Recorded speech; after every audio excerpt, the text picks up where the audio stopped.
Integration in Logical Learning.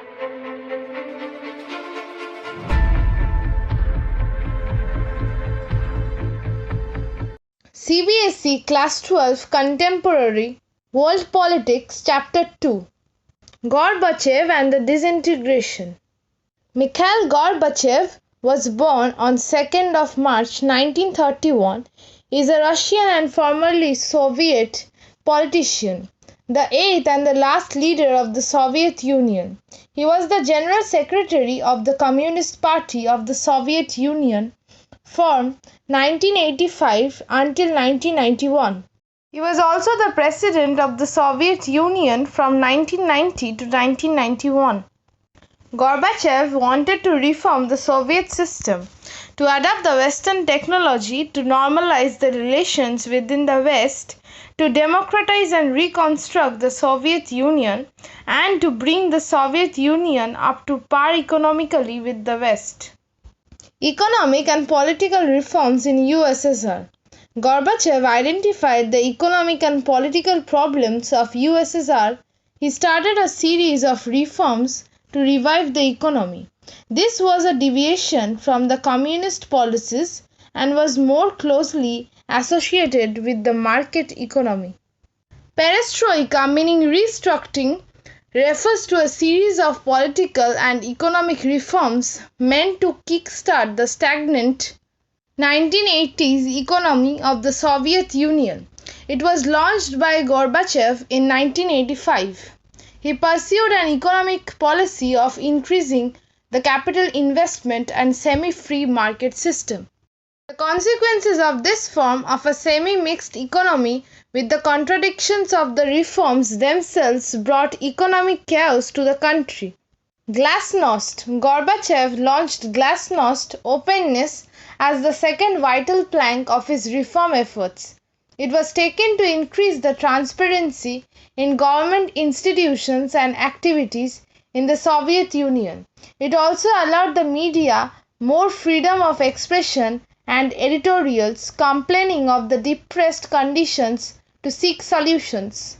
Impact of Gorbachev reforms. Economic and political situation began to deteriorate. These policies were simply not put into practice. The failure of these reforms hastened the fall of the Soviet Union. Once people started to enjoy freedom under Mikhail Gorbachev's reforms, they demanded more. The demand grew into a big force which turned difficult to control. The people wanted to catch up with the West quickly.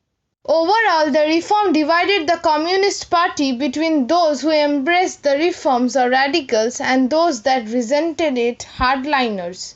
The hardline members of the CPSU encouraged a coup in 1991 against the Gorbachev's reform program and the new Union Treaty that he had negotiated, which decentralized much of the central government's power to the republics.